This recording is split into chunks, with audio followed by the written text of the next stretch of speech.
जय जगन्नाथ।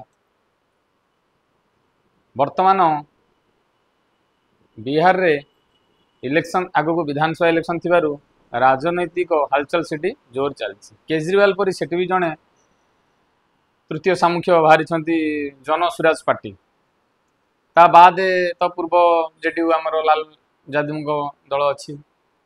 तो मुख्य जिनिस होला सेठी विरोधी पाखे मुद्दा विहीन राजनीति मुद्दा नहीं तो से कौन करेंगे भोट चोरी गोटे षड्यंत्र चल कारण जितेबाला बिहार इलेक्शन पूर्वर निर्वाचन कमिशनर सेठारे जेतक बांग्लादेशी भोटर रोहिंग्या भोटर विदेशी भोटर मृत भोटर एमती सिटी लगभग 65 रु 70 लक्ष भोट सिटी कटि।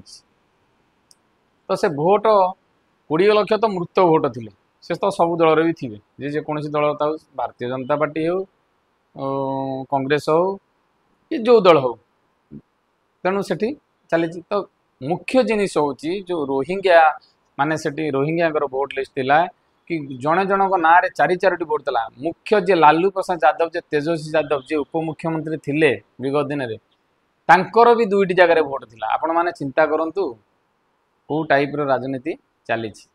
तो तांकर कटि जीवारु से निर्वाचन कमिशन उपर आरोप लगे जे मोर भोट लिस्ट ना निर्वाचन कमिशन तार किछि घंटा पर भोटर आई कार्ड सहित पोस्ट करथिले। तो एबे विरोधी जो भोट चोरी रो आरोप लगाउछंती प्रथम लगौथिले कोन ना ईवीएम बीजेपी ईवीएम हैक करिकरी भोट जितुछि।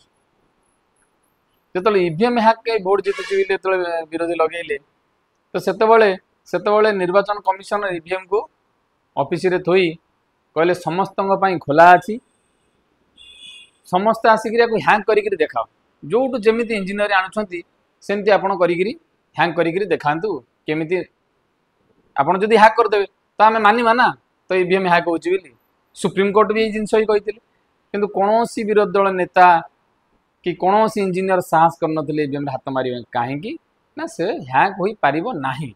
जदि हैक होई तांता ताको तो कांग्रेस आनिथिला ना तो कांग्रेस भी कही पारि था। तेणु केवल जोठी हारुछंती सेठी ईवीएम हैक जोठी जितुछंती सेठी गणतंत्र जीत यहीटा हूँ विरोधी नाम।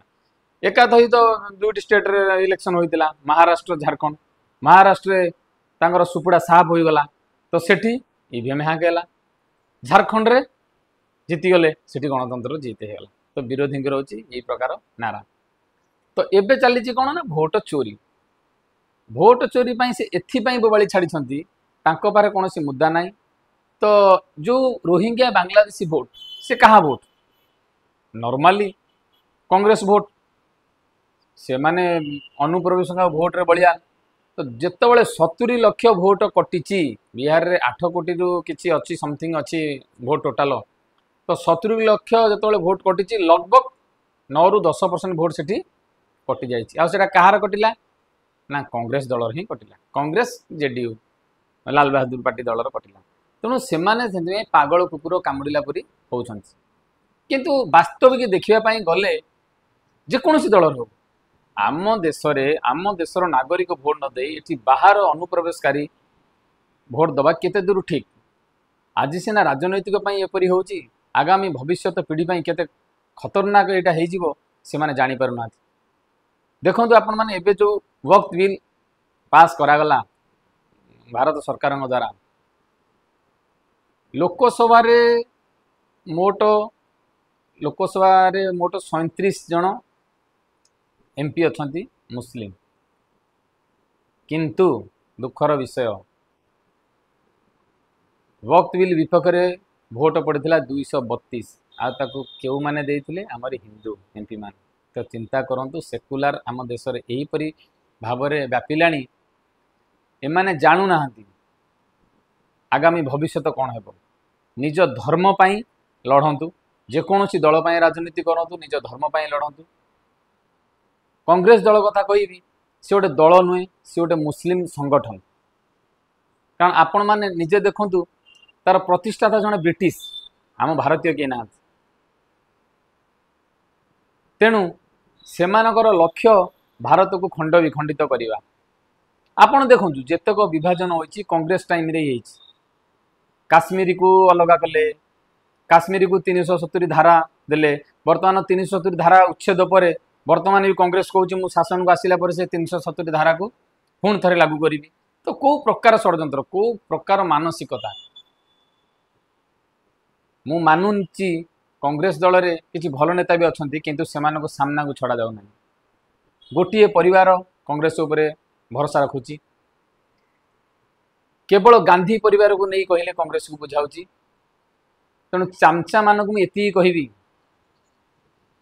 आम जो माने कहउछंती भारतीय जनता पार्टी समर्थक को अंधभक्ति बोली कहउछंती, मानुची जदि आम अंधभक्ति करुचु तो आम अंधभक्ति आमको 500 वर्ष राम मंदिर देले, 370 धारा हटेले, तमें 70 वर्ष चामचागिरी करी पाइच कौन?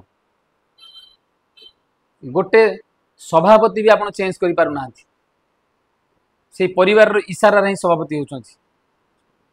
तेणु देश पाई मनोवृत्ति रखु, जेकोसी भी कार्य करूँ राष्ट्र हित में कार्य करूँ, तापर ही आम देश सफल हो। राजनैतिक तो दल आज अच्छी काली ना, तेणु मोर एति कहबार कथा, देश संपूर्ण समय। जय जगन्नाथ।